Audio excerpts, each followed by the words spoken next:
This overall section is talking about the derivative and shape of a graph, and this first part of the section is called the first derivative test and test for concavity. Excuse me, and concavity. So the first derivative test, well, let's go through these outcomes first. Explain how the sign of the first derivative affects the shape of a function's graph. State the first derivative test for critical points. Use concavity and inflection points to explain how the sign of the second derivative affects the shape of the function's graph. Explain the concavity test for a function over an open interval. So our first derivative test is something to tell us, it talks about when it's increasing and decreasing of a function. So just recall, if it's a function, if your derivative is positive, it's increasing. If it's negative, it's decreasing. So see how it's decreasing there, decreasing. And so the derivative describes slope, and when the first derivative is talking about the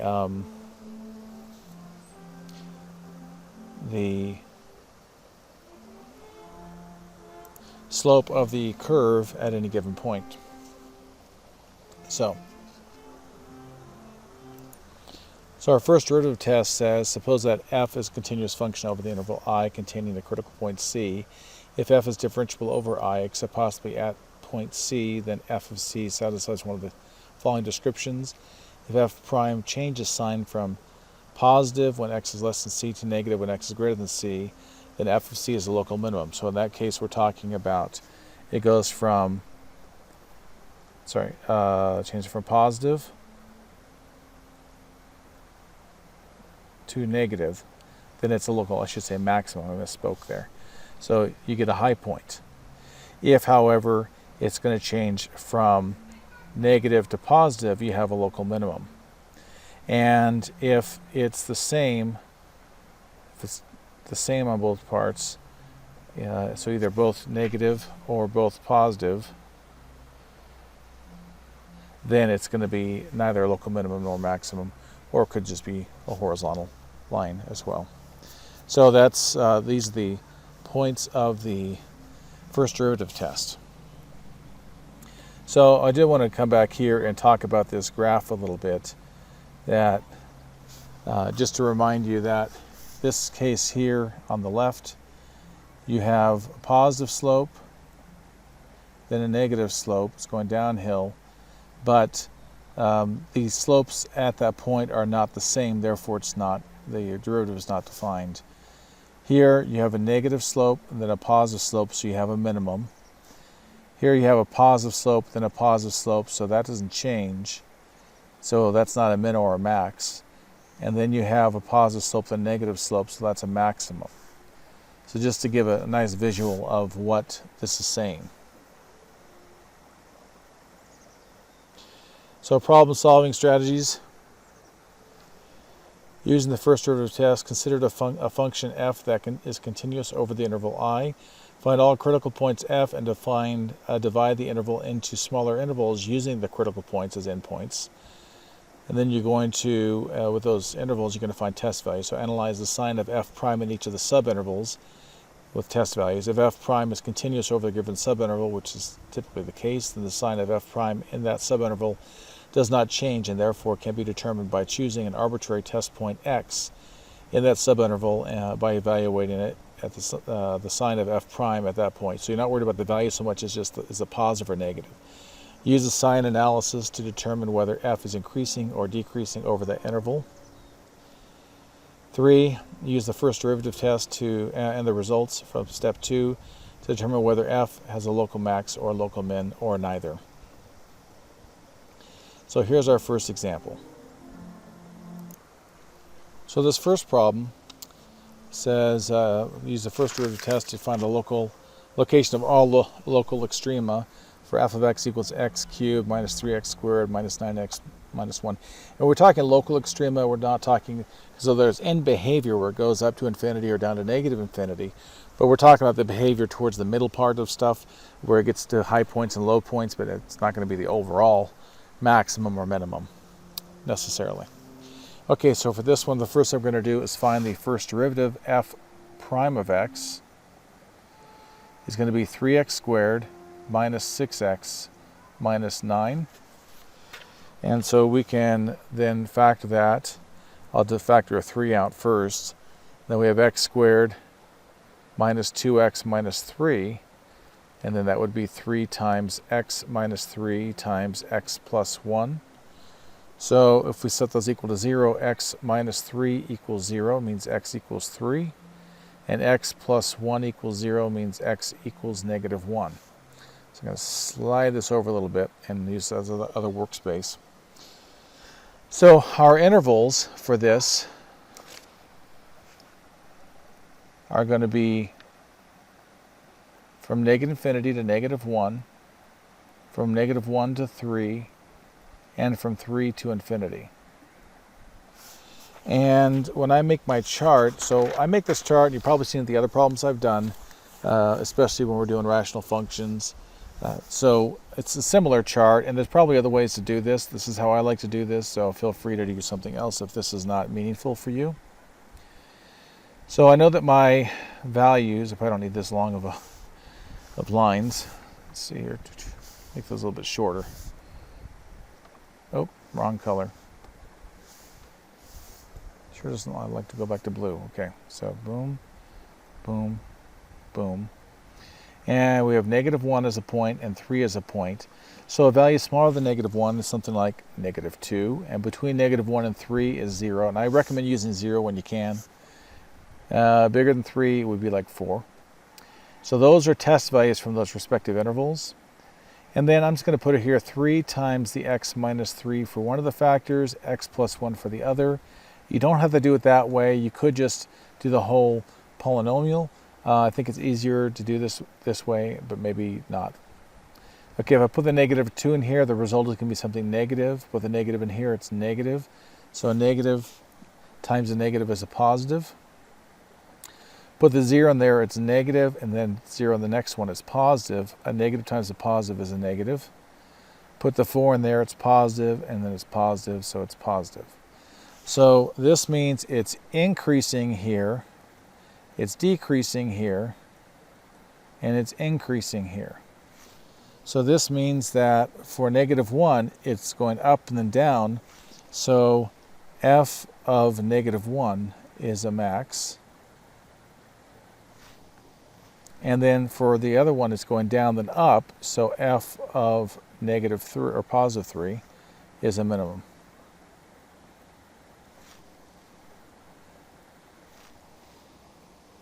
And if you want to get the actual values, I worked it out, but f of negative 1 is positive 4, and f of 3 is negative 28. So you have a local max at negative 1 and 4. You have negative 1, 4, that's the order pair. A local minimum at 3, negative 28. Okay. Let's go on.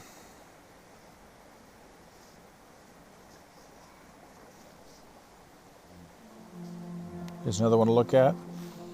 So we have f of x equals negative x cubed plus 3 halves x squared plus 18x. So our first derivative is going to be negative 3x squared plus 3x plus 18. So if I factor that out, that's going to be f prime of x is going to be negative 3 times x squared minus just an x minus 6. And that's going to be negative 3 times x minus 3 times x plus 2. So we can take these factors, x minus 3 set it equal to 0, get x equals 3, and x plus 2 set it equal to 0, get x equals negative 2. So again, I'll do my chart for this. And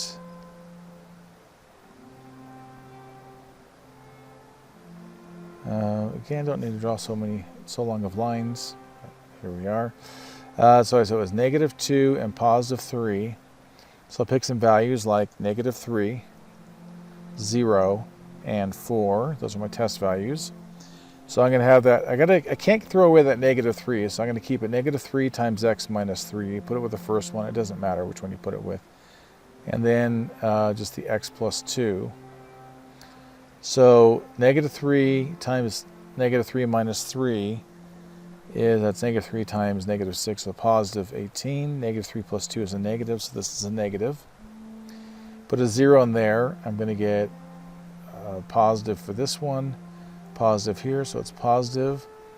Put a 4 in there. I'm going to get a negative for the first one because it's 4 minus 3 is 1 times -3 is -3. And then 4 plus 2 is 6, so that's positive. So that's going to give me a negative. So that means it's going down, so it's decreasing, then it's increasing, then it's decreasing. So this means that our min is at f of -2, which is at -22.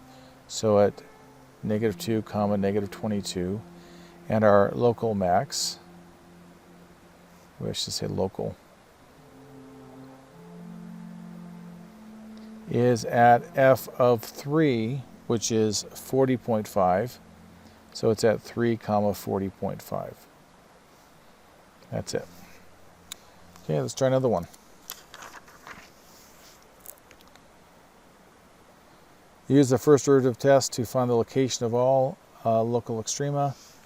Okay, and use the graphing utility to confirm. So I'll leave that part to you, but I'll do this part. So our f, slide it over so it's not the dead spot, f prime of x is 5/3, that's 5 times 1/3, so 5/3 x to the -2/3 minus 5/3 x to the 2/3. Now, this is a funny one to factor, and so I know that not everyone's comfortable with all their factoring skills, but you would divide out the one with the lowest power, which is x to the -2/3. And we could pull the 5/3 out as well. So this would be 5/3 x to the -2/3, and what's left is a 1 minus, and so the second part, the 5/3 x to the -2/3 divided by 5/3 x to the 5/3 x to the positive 2/3, or 5/3 x to the -2/3 is just going to be an x to the 4/3, because you subtract those powers, 2/3 minus -2/3. So we have 5/3 x to the -2/3 equals 0 when x is 0. Well, I should say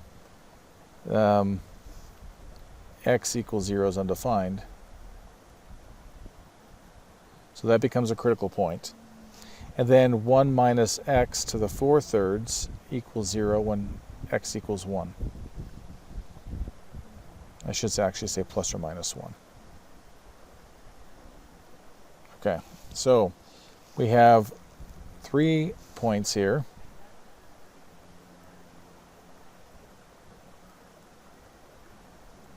So I have the -1, the 0, and the 1.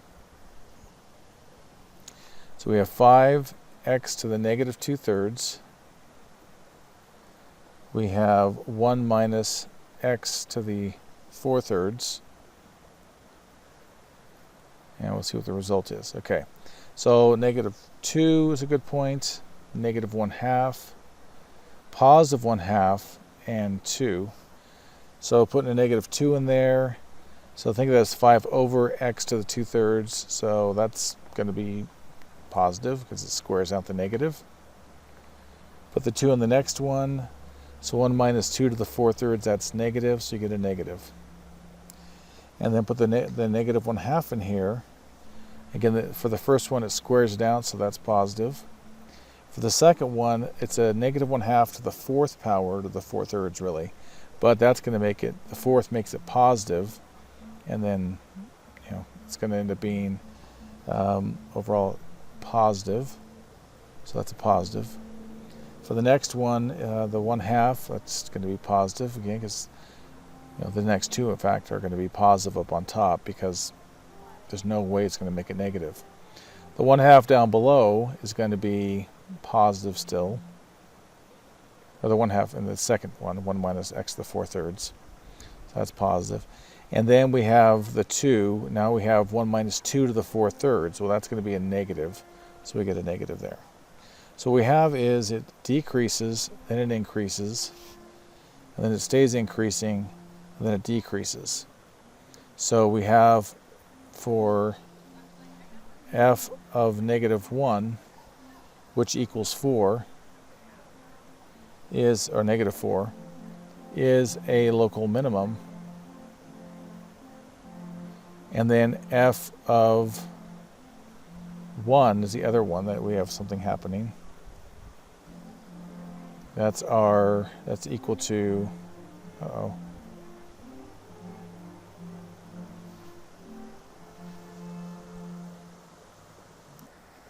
my battery just died on my pen. Okay, so f of 1 is going to be equal to +4. So that is a local max.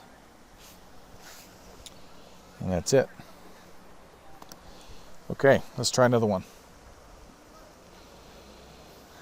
So they want us to use the first derivative test to find all local extrema for this next one. And for me, it helps to see this one as an x minus 1 to the 1/3 power. So our derivative, first derivative, is going to be 1/3 times x minus 1 to the -2/3 power, times 1 if you want to follow through with the chain rule. So x minus 1, let's really think of it as x minus 1 to the 2/3 equals 0.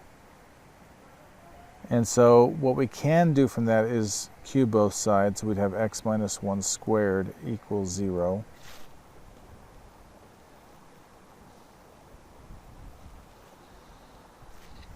And,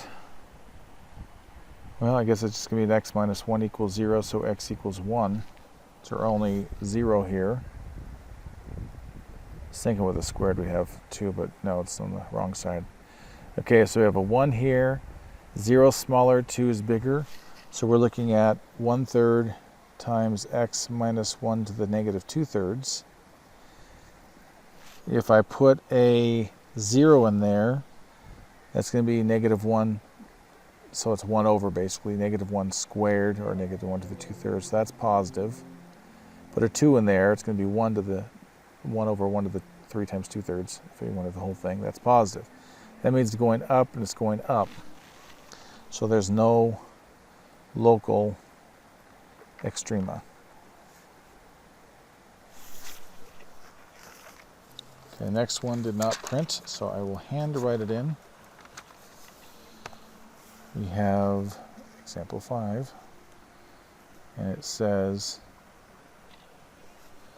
we have f of x equals -9 times x minus 3 to the 2/3. And it says a is a critical number.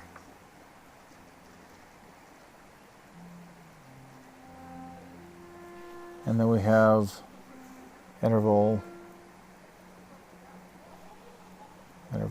from -infinity up to a, and then from a to infinity. And then we're supposed to find a, and is it a local max or min, or neither?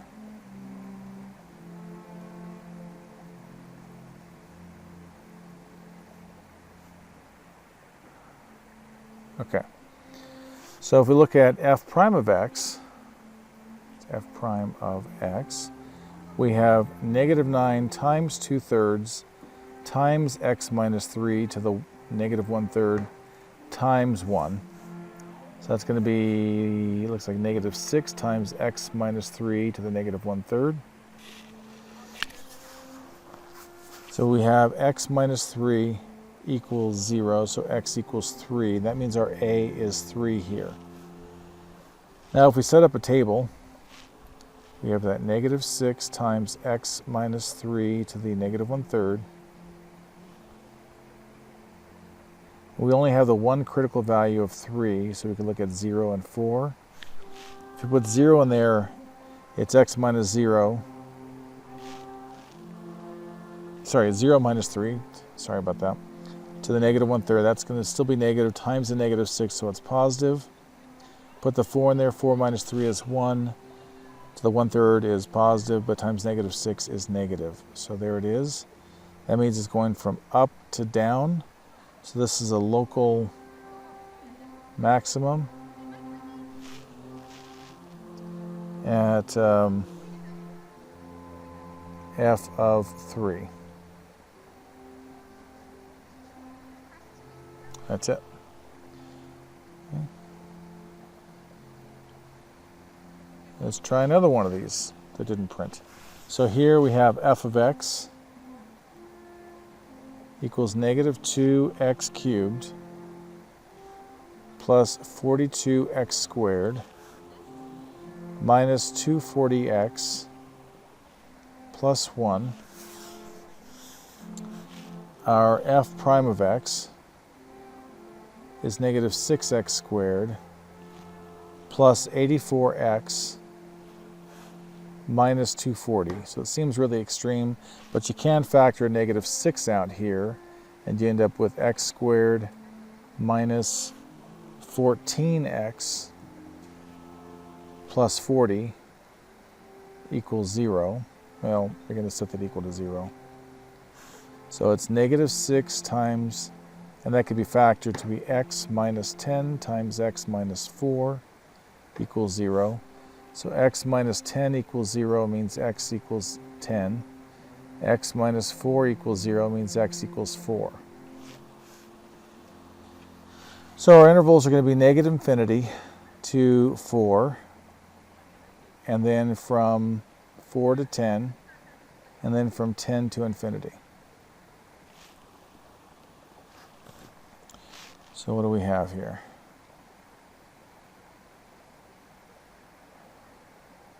We have 4 and we have 10. So something smaller is 0, between 5 works, and bigger 11 works. So our factors are x minus 10. I got to remember that negative 6. So I'll put it out front here, negative 6. And then x minus 4. So that's going to be, put a 0 in there, you get a negative times a negative is a positive. Put 0 in here, you're going to get a negative, so the result is negative. Put a 5 in there. 5 minus 10 is negative. Negative 6 times that's still negative.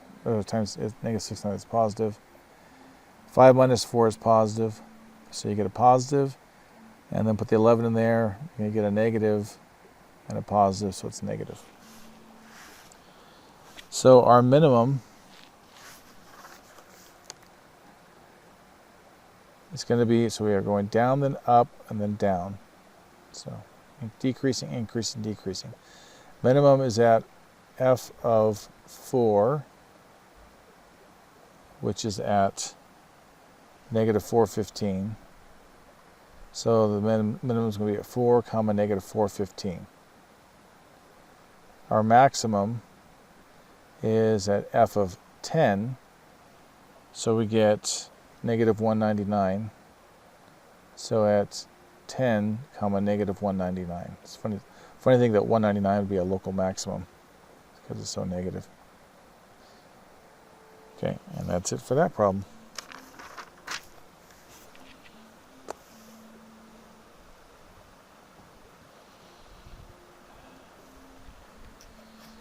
So we're going to talk a little bit about concavity and points of inflection. So concavity is, you probably recall the definition of what's concave. Basically, concave down is that, concave up is that.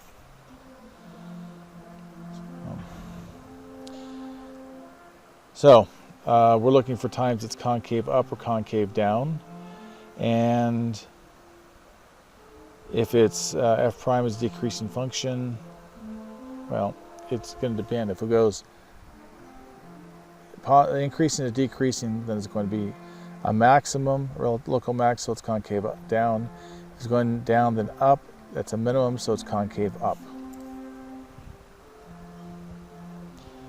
So here's our definition. Let f be a function that is differentiable over an open interval I. If f prime is increasing over I, we say f is concave up over I.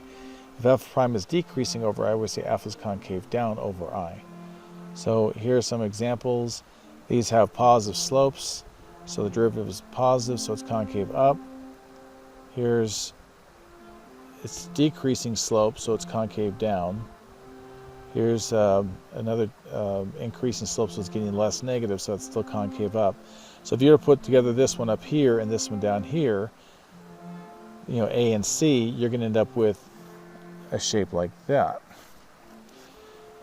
But if you put together B and D, so that's increasing, sorry, so it's getting less steep here, and it's getting more steep in the negative direction. So less steep in the positive, more steep in the negative.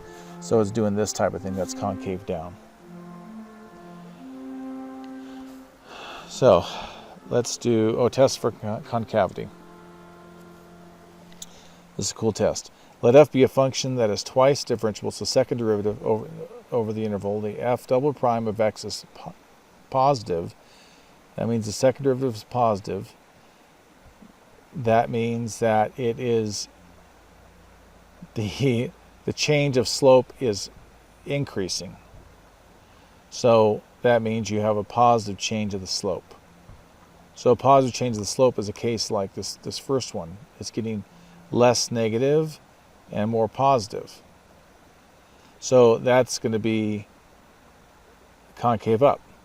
But if your second derivative is negative, that means the change of slope is getting more, the change is more negative, it's decreasing, then you have concave down. And that's like this case up here where it's getting less positive, less positive, less positive to more negative, more negative, no more negative. So that's a concave down situation. Another definition, if f is continuous at A and f changes concavity at A, the point A, f of A, is called an inflection point. That's an important thing. That's when the concavity changes. So in a case like this, so you see it's negative, getting less negative, getting now positive. This is concave up.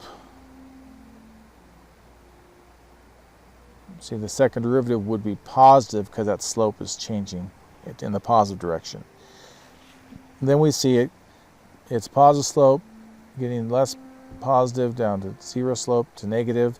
That is, slope is going down over time. The second derivative is negative, so this is concave down. Now that place where it changes, that's the inflection point. So at the inflection point, and we'll get into this a little more later, but the inflection point, you have the second derivative equals 0, because it's neither increasing nor decreasing. Let me say f double prime at A equals 0.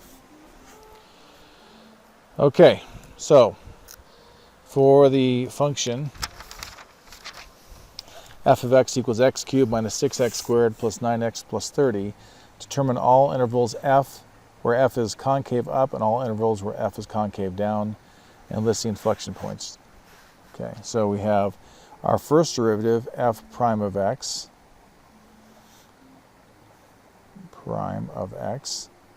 is 3x squared minus 12x plus 9. And our second derivative is going to be 6x minus 12. So if you take that second derivative, set it equal to 0, you have x equals 2, and that's your inflection point.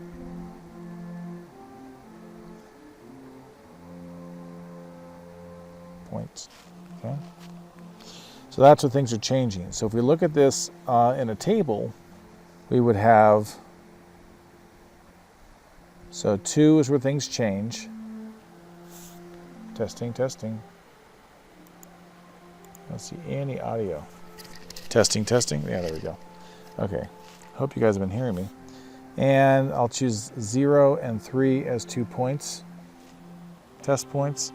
We're looking at 6x minus 12. Put a 0 in there, you get a negative. Put 3, you get a positive. So that means it's concave down here. And it's concave up here. So it's concave down from negative infinity to 2. And I hope the wind's not bothering you. Concave up from 2 to infinity. That's funny, the wind just suddenly kicked in. So, sorry about that. If you can tell, I have next to a stream. It's really pretty here. Thought I'd make some videos outside. Hopefully the sound of the stream is relaxing to you. And there are people playing Alp horn music, which is those big horns, wooden horns, like on the Ricola commercials. Okay, for f of x equals negative x cubed plus 3 halves x squared plus 18x, find all intervals where f is concave up and where f is concave down. It's the same type of thing. We take the first derivative. We're going to get negative 3x squared plus 3x plus 18. And our second derivative is going to give us a negative 6x plus 3. So if we take that negative 6x plus 3, set it equal to 0. So negative 6x equals negative 3, or x equals 1/2. Then we can come up with our chart. So we have the 1/2. 0 is smaller, 1 is bigger. I'll plug in my expressions, negative 6x plus 3, that's that second derivative. If I put a 0 in there, I get a positive. If I put a 1 in there, I get a negative. So that means here it's concave up, and here it's concave down. So concave up is from negative infinity to 1/2, and concave down is from 1/2 to infinity.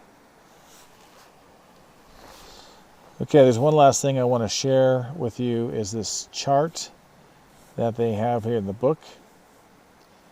What derivatives tell us about graphs? If the first derivative is positive and the second derivative is positive, that means it's increasing and concave up. So here's the case where the first derivative is positive and the second derivative is positive.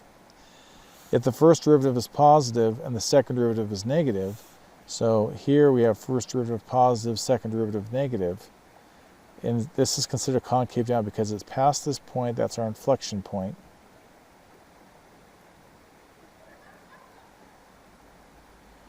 And then it's on the decreasing of the slope is on the decrease, it's on the decline.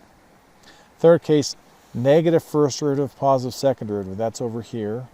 So it's going down, but it's getting less negative down to this point here where it becomes 0. And then we have the fourth case, the first and second derivative are negative. That means it's decreasing and it's going to be getting more negative. It's getting steeper going in the downward direction.